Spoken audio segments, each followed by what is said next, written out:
Good morning. I think everybody's finding a seat. Thank you, thank you.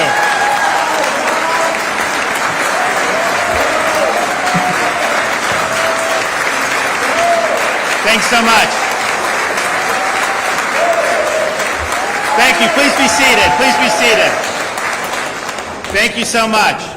It's great to be back in Coral Gables, especially when we have an undefeated you right now.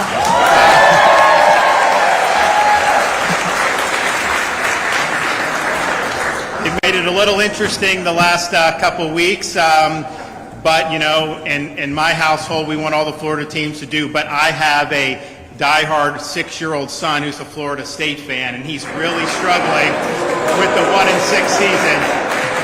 I told them, I said, son, I don't know if it's going to get any better this Saturday when they have to go play at Miami, but we'll see what happens. But the one thing I can say, you know, Florida State, you know, fortunately they've only won one game, and they beat Cal Berkeley. Miami also beat Cal Berkeley. So whatever they say about the state of Florida, we can say we are still winning the war on woke.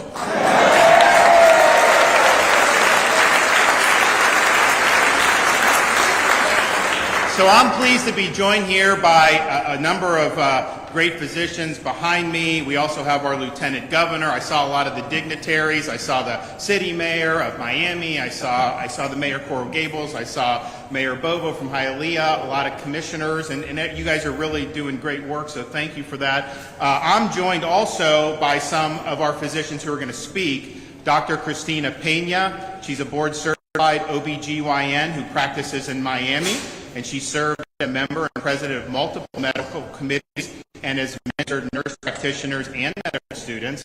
Dr. Grazi Pozo Christie, board-certified physician who cares for pregnant patients in her fetal ultrasound practice. Dr. Stephen Christie, her husband, who's a board-certified physician specializing in oncological radiation and body imaging, and who is a diplomat of the American Board of Radiology, an attorney, and a frequent lecturer on healthcare. We also have Dr. Philippe Vizcarrondo, who's a board-certified physician and bioethicist. He's also a U.S. veteran, and while on active duty as an Air Force officer, he held the positions of pediatric chair, pediatric residency program director, and chief of medical staff at major of the Department of Defense, and Norman Ruiz Castaneda, who's a board-certified pediatrician, trained in Miami, and is now in practice here for 42 years. He's also a member of the American College of Pediatricians. So thank you guys for being here. I'm going to focus most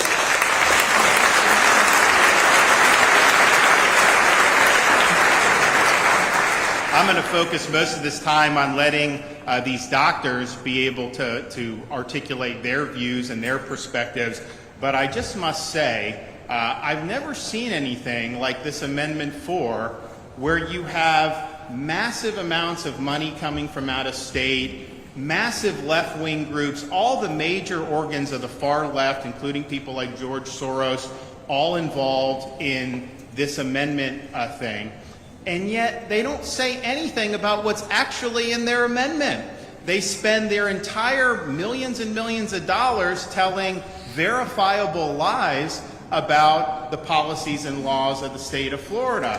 Why wouldn't they be talking about all the different things that are going to happen if this were to be in this Constitution? The reason why they don't do that is because they know people wouldn't like it if they found out. I know people are finding out about it and are behaving appropriately in response to it. This is a very intentionally deceptive and vague amendment that's written to basically deceive as many voters as possible so that they can somehow get this thing across the finish line. You see the advertising is 100% going on the deceptive track to just try to tell lie after lie after lie. That doesn't work.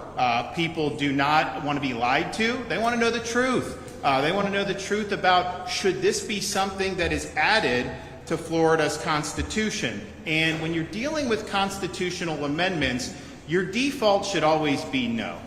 They should have to prove to you why this particular amendment in any circumstance is something that should be added to the Constitution. And remember, this isn't just like a policy. You know, we have policies in Florida. We have a fatherhood initiative. It helps promote fatherhood, helps fathers. I think it's a good thing, but if you don't like it, you can elect somebody else and they can try to change it. You can always alter normal policies and legislation. Once it's in the Constitution, that's forever.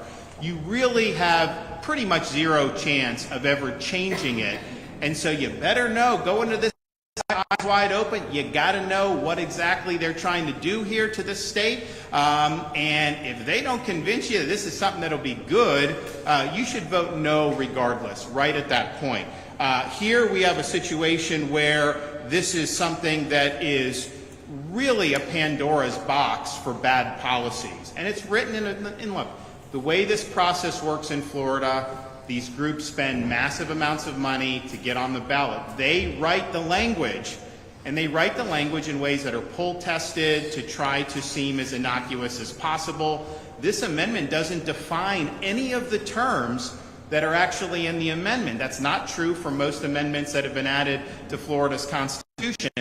So you go into it, and what do these terms mean? Well, they have a specific idea of what those terms mean, and it's very, very extreme and would make Florida one of the most radical abortion jurisdictions, not just in the United States, but anywhere in the world, if this were to pass. What are some of the lowlights, I would say, not highlights of this?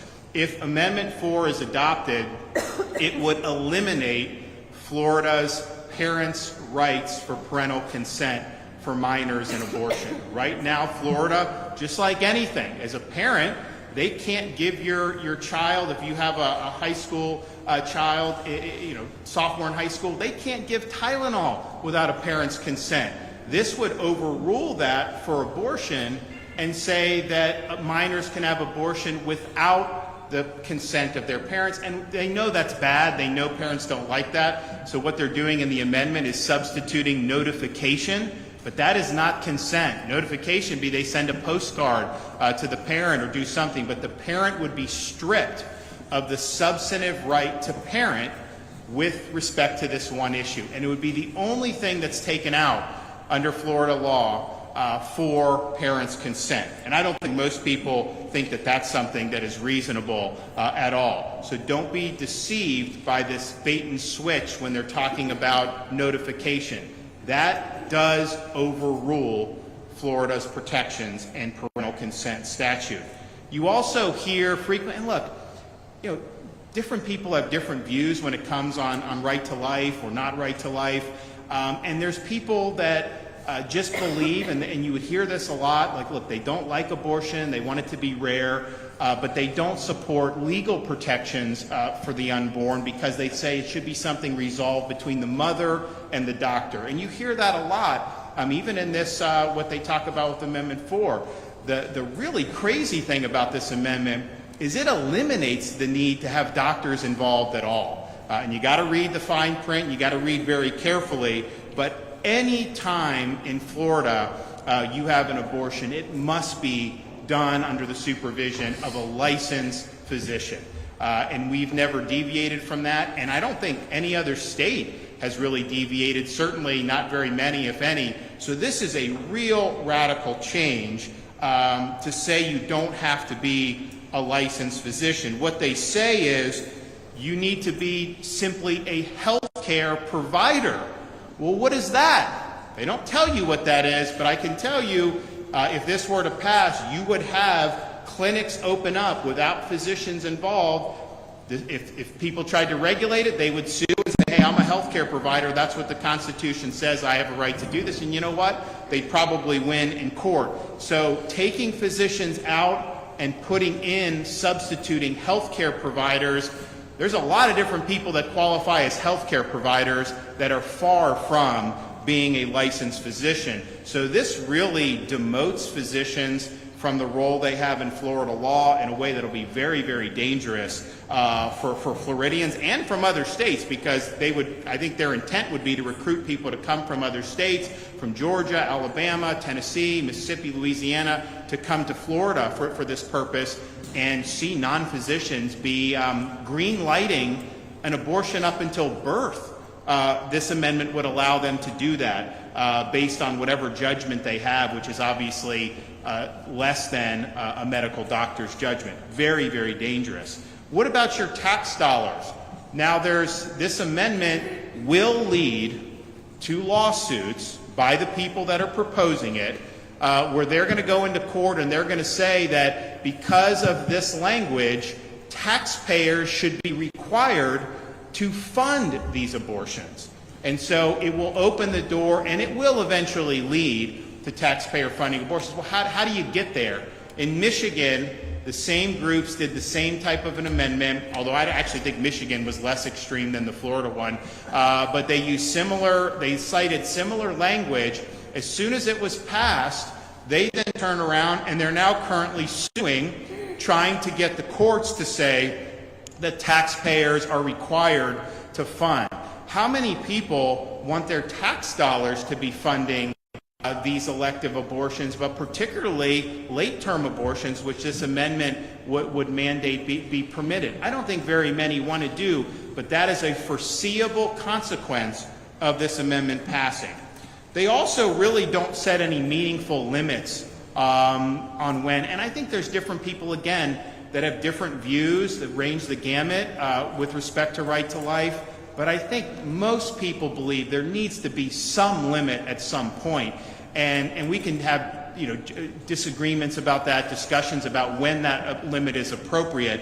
But this says that there should be no protections at all for the unborn child until viability. But they don't define what viability means.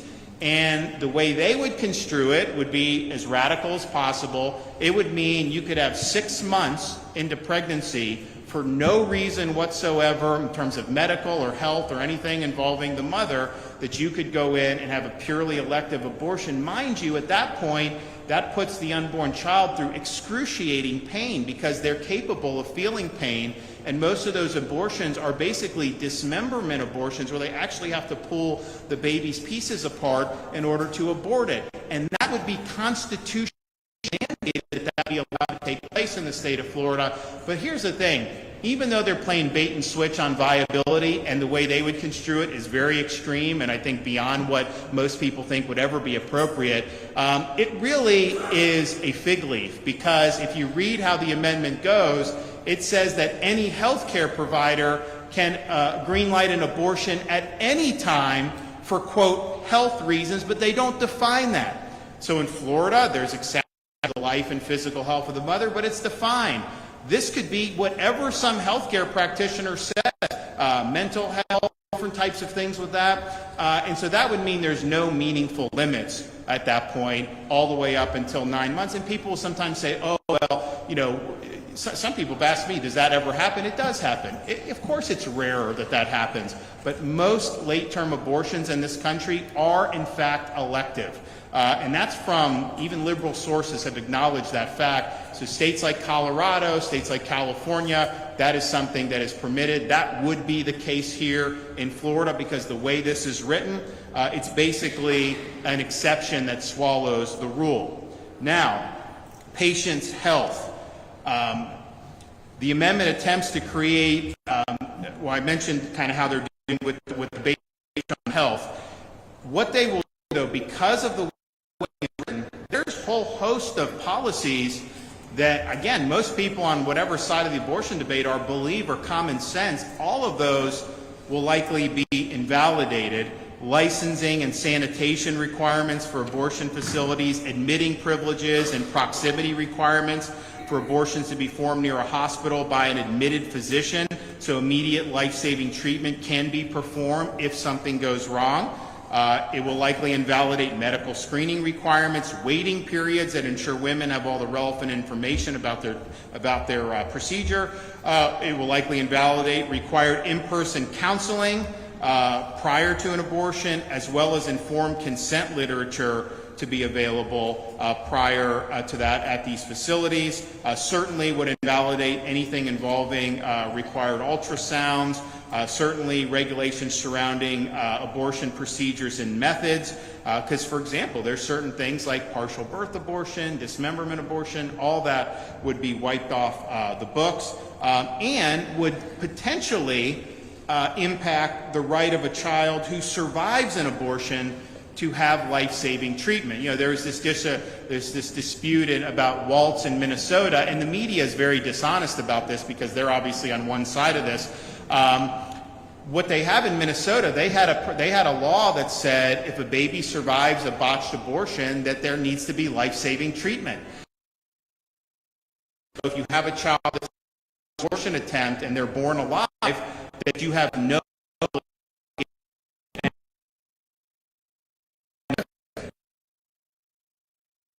as a result about this amendment. And as I mentioned, the whole campaign are things that are basically just verifiable lies in terms of what they're doing and what they're saying Florida law is. And so let's just be clear about that. Under Florida law, abortions are permitted until a heartbeat is detected in the baby. Abortions are still allowed, though, in the cases of rape, incest, human trafficking, or when the child has a fatal fetal abnormality that will prevent him and her from surviving until after they were born. And abortions can be performed to protect the life and the health of the mother. That's just Florida law. Now, maybe you don't like that fact. Maybe you wish Florida law was different so that you could argue and run your commercials. But I think when people find out that, hey, that's what Florida law is, why are they telling me these lies? I do think it's a very risky strategy, because if you get people to believe the lies, fine. But if they want to listen to them, then they tend to take anything you're saying with a grain of salt. And there is nothing ever in Florida law that would prevent a physician from providing appropriate medical treatment in these really, really significant circumstances. In fact, if you don't do that, if you don't provide care as a physician, you are committing medical malpractice. So when you see some of these physicians say, oh, Florida law doesn't allow me, that is a lie. But I think it's even more serious than that, because as a professional, you have a duty to understand what the laws and policies are that govern the profession. And if you're not capable of understanding that, and you're engaging in this passive-aggressive behavior to say, oh, I somehow couldn't provide a treatment, that is somebody that's not equipped to practice medicine effectively. And so if you do not provide, and not only is it not prohibited, it's required, and you can lose your medical license if you are not doing that. And another thing is, there is no legal liability, criminal or civil, for any mothers who undergo abortion. A lot of these mothers are in very vulnerable circumstances. They don't get a lot of support, certainly from the fathers, unfortunately, in this day and age. And so it's a very difficult circumstances, and there is not liability under Florida law for any of that. So if any physician is telling you anything different, or any activist is telling you anything different, they are not telling you the truth. And the question is, why would you need to do that? Why would you need to deceive just to try to shoehorn this amendment in? Why don't you talk about all the things that are in that I just outlined, and explain to people why you think it's appropriate to take away parental consent? Tell them why you think it's appropriate to displace the role of physicians and to displace them with simply a health care provider. Tell them why you don't believe that there should be any meaningful limits on when an abortion can be performed, and tell them why you think it'll be okay when these same groups pushing this amendment go into court if it passes and try to force taxpayers to have to fund all of this. Make those arguments and let people make decisions, but don't lie to the public. And so I'm glad that we have physicians here who are very clear-eyed about this and what it would mean for the state of Florida. You're going to hear from them in 1 second. Actually, we'll start right now. So it's my pleasure. We're going to hear from 6 different speakers, including the Lieutenant Governor at the end. But let's just be clear. You have no definitions in this amendment. You have no doctors required to be involved under this amendment. And you have really, really extreme policies, such as the lack of meaningful limits. That is not something that belongs in any state's constitution, much less the state of Florida. So I thank these folks for coming up and being willing to speak the truth. Okay, so we're going to start with Dr. Cristina Pena.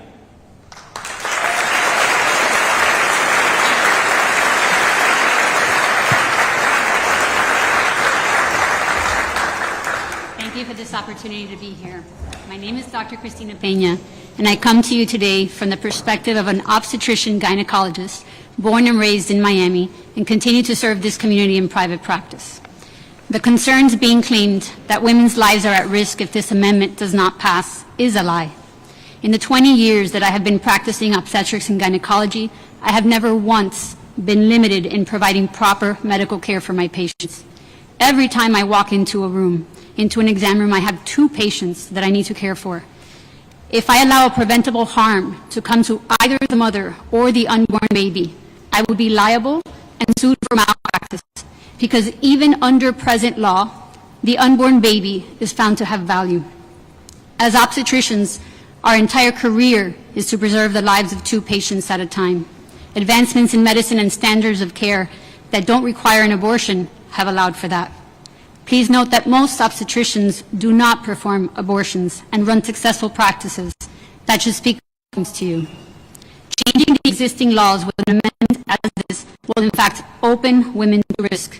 Here are just a few examples of this, just from the first part of this amendment, which states that no existing law could delay an abortion.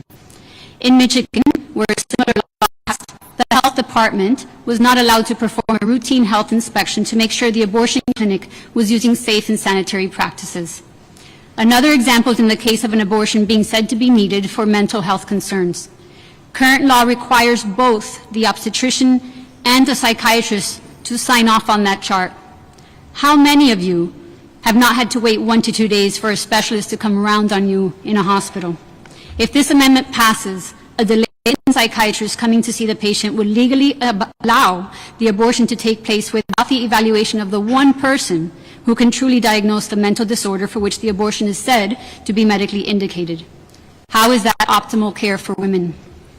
I have operated in 8 states across this country, from California to New York to the Virgin Islands, and I have yet to come across even a surgeon who has hospital privileges to perform abortions. Why? Because not even they are considered as trained and specialized as an obstetrician and gynecologist is to do so. This amendment removes even a physician from being the patient's healthcare provider. It scares me to the core to who will then be allowed under this amendment to perform a surgical abortion and endanger the lives of women. Will it be a nurse practitioner who took a weekend course? That possibility would exist. It amazes me that those who push for the government to step in during the women's rights movement and make abortion legal so that it can be safe and not happen in the back alleys as was their case, are pushing to remove all the laws that were put in place for the safety of women. And if they are not the ones pushing this agenda, where is the women's rights movement to save women from the dangers of this amendment? The cases that I've been hearing in the media of patients who supposedly lost their lives because of not having access to abortion were due to the medical negligence of the doctors involved. Don't let them lie to you and tell you otherwise. In a situation where the life of first, in concept as putting on your oxygen mask or your life jacket before trying to save the life of another.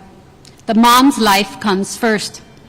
If a patient has an ectopic pregnancy and her life is at risk, I'm going in surgically to save her. If her pregnancy is acting as a tumor which is a trophoblastic disease, I'm going in surgically to save her. If she has preterm rupture of membranes and is now at risk for sepsis and death, I'm going in to save her. I will tell you that even as a pro-life doctor who does not perform abortions, none of those situations are considered abortions even if those babies had heartbeats. The definition of an abortion is the intentional killing of an unborn baby. My intention in each of those situations was not to kill the baby, but to save the life of the mother. The baby did not survive. That is considered an unfortunate secondary effect, an undesired but inevitable outcome. This is the true practice of medicine and preserving lives which our current laws already protect, and advancements in medicine and standards of care have allowed us to achieve. For those concerned that an abortion, the true definition of the term, is not available, in cases of pregnancies that result from the horrendous crimes of rape, incest, and human trafficking. Our current laws allow for abortion. Do not believe the lie. Women are not dying across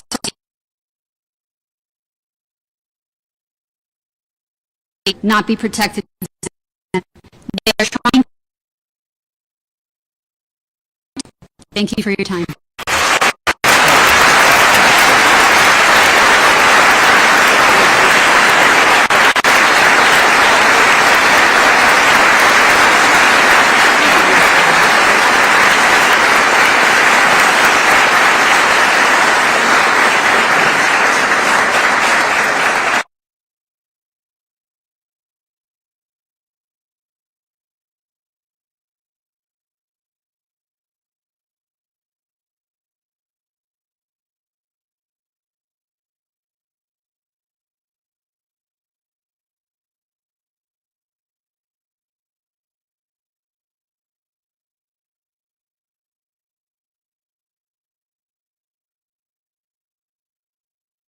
It's a very special trust that these women help assure the best medical care for them and for their unborn children, who are also my patients, as Dr. Pena said.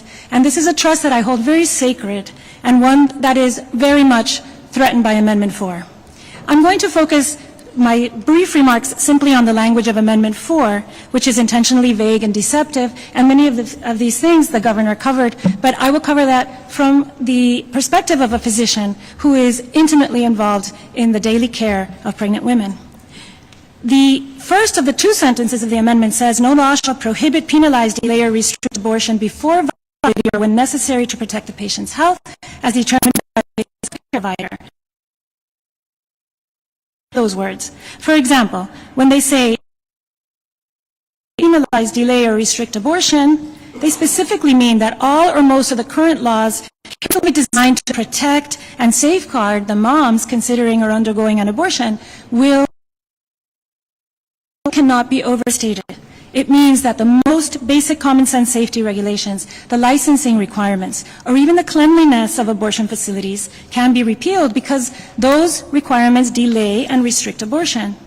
The ultrasound that is currently required to determine the age of the baby before an abortion is performed is another delay and restriction that will be dropped under Amendment 4. This is extremely dangerous, and some of the examples we've seen, those terrible, sad tragedies that we've seen of women dying from chemical abortion, has to do with skipping the ultrasound. Even critical laws that require specific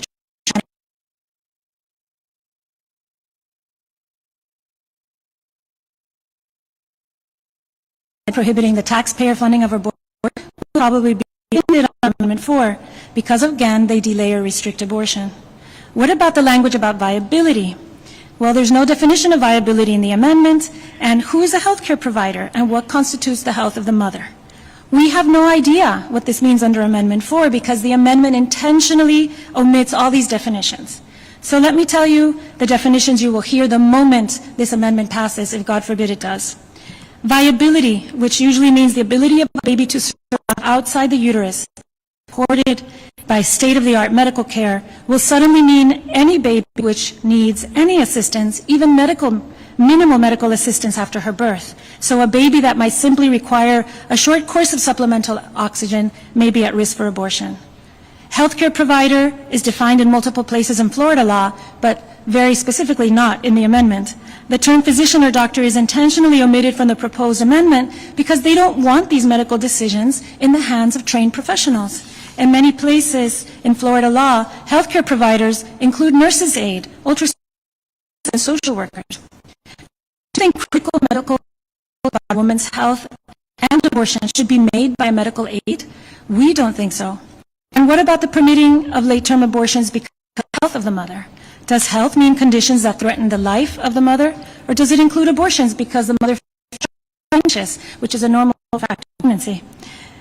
This intentionally vague and undefined term was chosen precisely to allow abortions at any time for virtually any reason. As you can now see, this amendment, as written, would permit non-physicians to authorize even dangerous late-term abortions for a woman simply because she feels stressed during her pregnancy. These are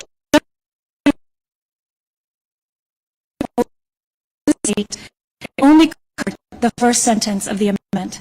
As a woman, a mother of 5, and a physician, I ask you please vote no on Amendment 4. It's an amendment specifically designed to radically increase abortions at the terrible price of women's and girls' health and safety. Thank you.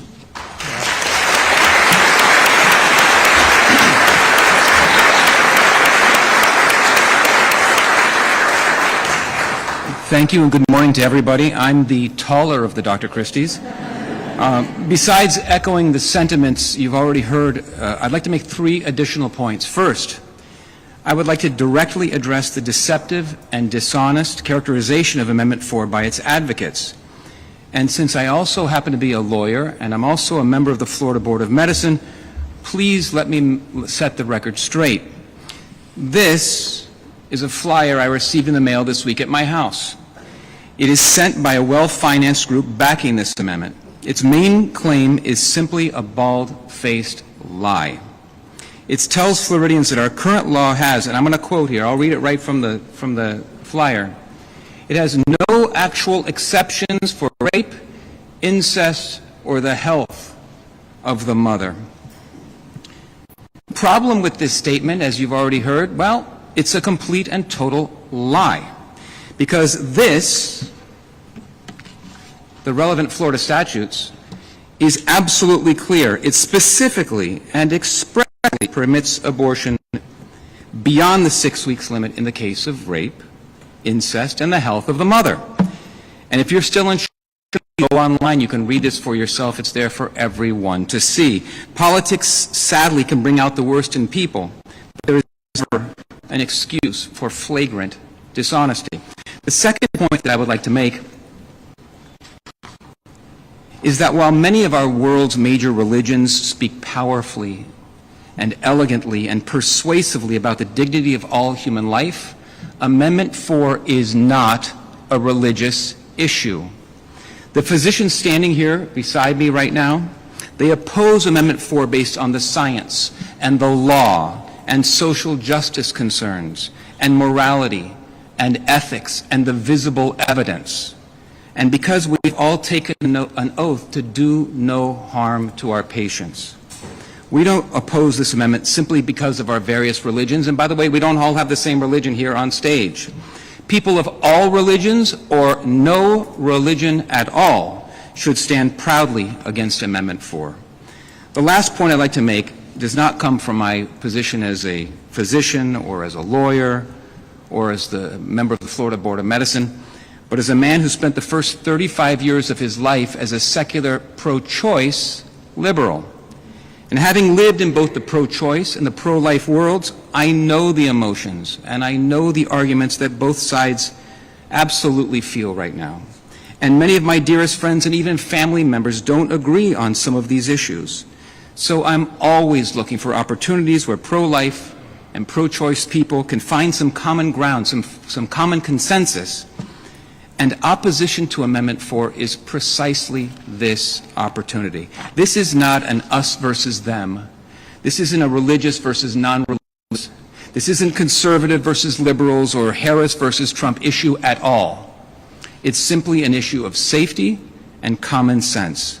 We can all stand together and oppose an amendment that would permit unregulated abortion at any time during pregnancy, that would remove physicians from the decision-making process, and would even eliminate parental consent for our young girls. That's a radical and dangerous amendment, and one that has no place in a compassionate and moral society. Amendment 4 is simply bad for women.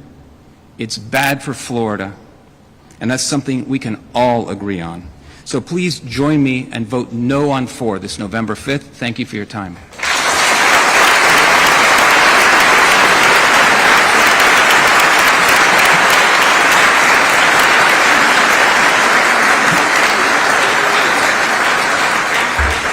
Okay, Dr. Felipe Vizcarrondo, you're up.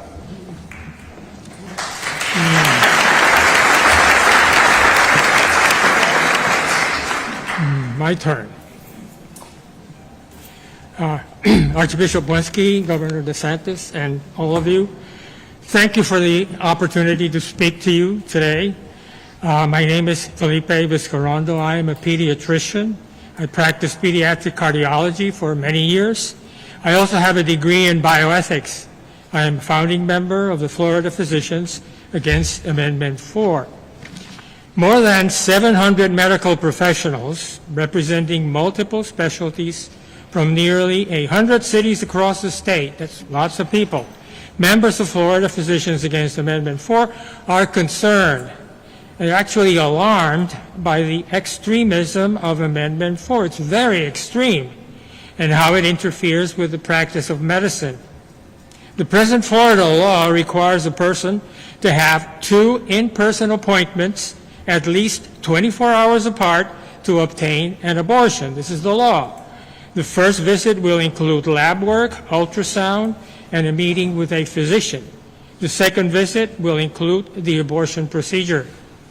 Ultrasound to determine the gestational age, the time of gestation of the baby, how many weeks pregnant. Meet with the doctor, what will he do? He will interview the patient, ask of familial, financial, and social issues. Some women are coerced into an abortion. The physician informs the patient of the procedure and the risks and consequences and obtains consent from the patient. This is what we call informed consent. It's part of the doctor-patient interview. Then the patient will return in 24 hours. This is the standard of care. If Amendment 4 passes, this process that I just outlined will be interpreted as a delay to the access to abortion and will be prohibited. I refer you to the first sentence of the 2-sentence Amendment 4. No law shall prohibit, penalize, delay, or restrict abortion. This is the first sentence of Amendment 4. This is interference in the practice of medicine. Sadly diminishes the doctor-patient relationship. Doctors will be forced to do substandard practice below the standard of care. Women will receive substandard care.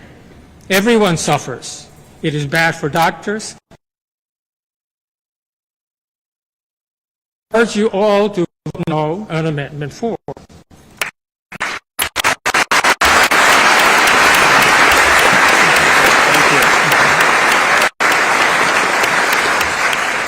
Okay, Dr. Norman Ruiz Castaneda, probably mangled that.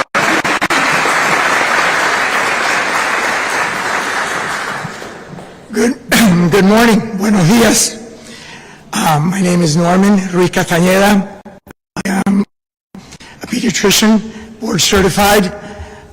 Been in practice come December, 43 years in the city of Miami, South Miami.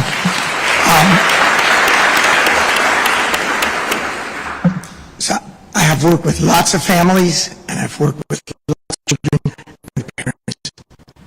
And my experience with them is that most parents love their children passionately, and they want nothing but good things for them. They want their health, they want a good education, they will sacrifice, work hard to make that happen. Yet, as parents know, anytime they go to the doctor's office, they need to sign consent so the kid can be examined and get his vaccines. Every time the school needs to give a fever reducer, an aspirin, a Tylenol, they need to give consent. Anytime they go to the mall to get their ears pierced or a tattoo, the parents need to give consent. This Amendment 4 eliminates consent for an abortion. For an adolescent, a pre-adult, actually killing her child. And the reality is that most adolescents who are facing an unscheduled pregnancy, an unwanted pregnancy, are going to have their parents there to take care of her and love her and be with her. And by having this amendment eliminate their consent, they're making them vulnerable to people who would manipulate them, abuse them, and continue doing that. almost women, 3 little girls are in crisis. This is not about parental responsibility. Not be there for kids. Substitutes a consent by a notice that this happened. How can we be there to take care of our kids? Please, if you care about families, you care about women, if you care about girls, vote no on Amendment 4.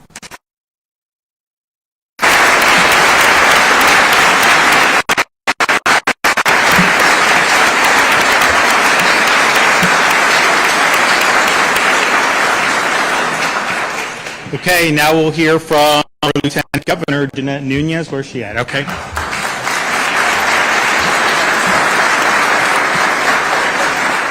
Good morning, and thank you, Governor, for being here in Coral Gables to speak about this very important issue. And I want to thank the courageous doctors that are standing behind me for speaking truth and for being bold.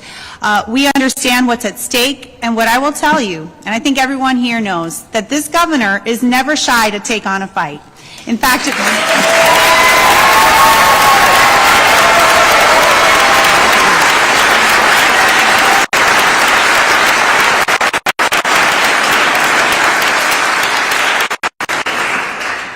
I couldn't be more proud than to have stood alongside him for the past 5.5 years and taken on so many fights. But this one in particular is one that we cannot lose, and we will not lose.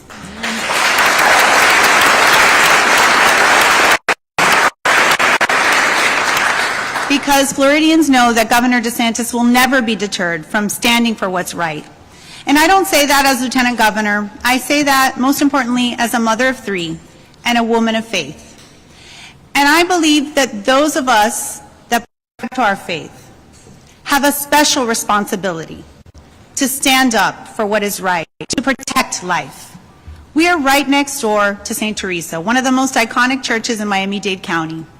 And just yesterday, thousands of people walked through that door and through the doors of churches all around our state to pray, to worship, to hear the Word of God. And while I know that one of our doctors said this isn't a religious amendment, here's what I will say. We cannot go to church and pray like Christians and turn around and vote like atheists.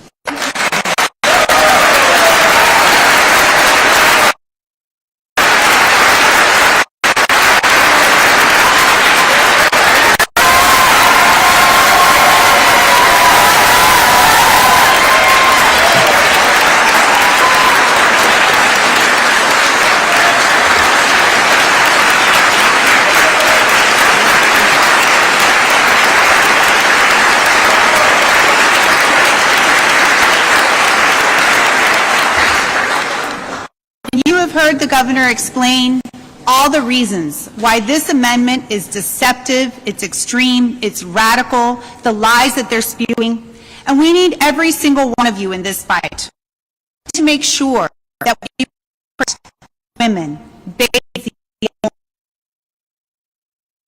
This governor has fought tooth and nail to protect parental rights in the state of Florida for every aspect.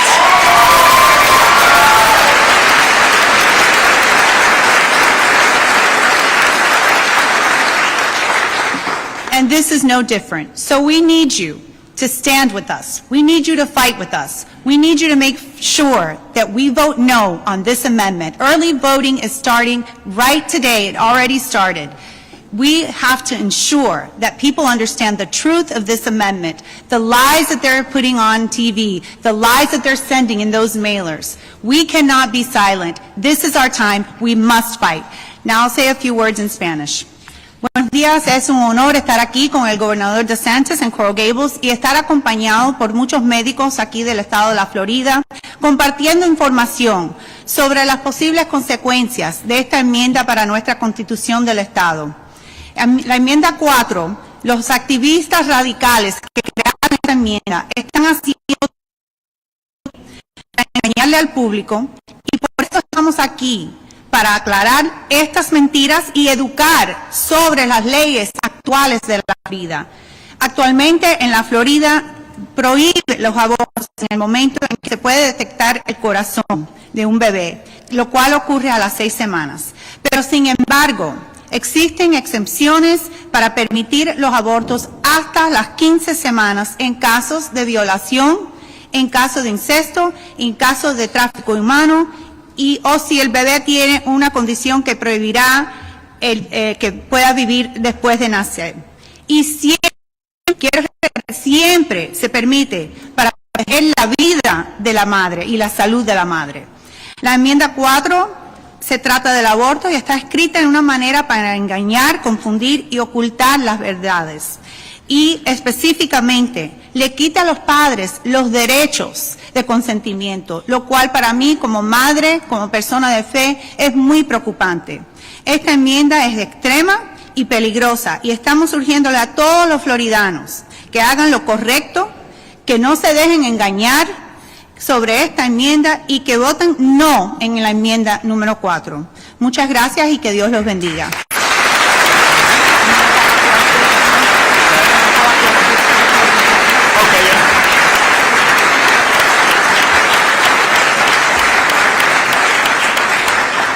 And if I could now please call up the Most Reverend Thomas Wensky, the Archbishop of Miami, for a closing prayer.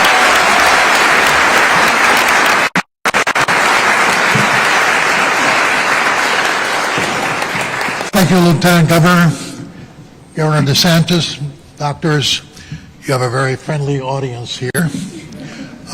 But your presence here and your words today have reinvigorated all of us and have helped us to recommit ourselves for the 2 weeks that remain, that we can speak to our neighbors, to our family members, and speak of the importance of our communicating to them why this amendment should fail. So thank you for being here, and I would like to just close with a prayer. Vamos a rezar.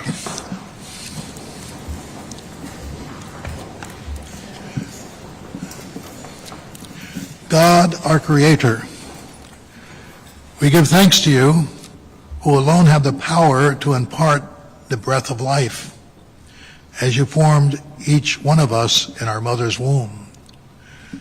Grant, we pray, that we whom you have made stewards of creation may remain faithful to this sacred trust and be constant in safeguarding the dignity of every human life. We pray also that you awaken in every heart of the citizens of this great state of Florida reverence for the work of your hands, and renew among your people a readiness to nurture and sustain your precious gift of human life. Amen. Thank you. Appreciate it. Thanks so much.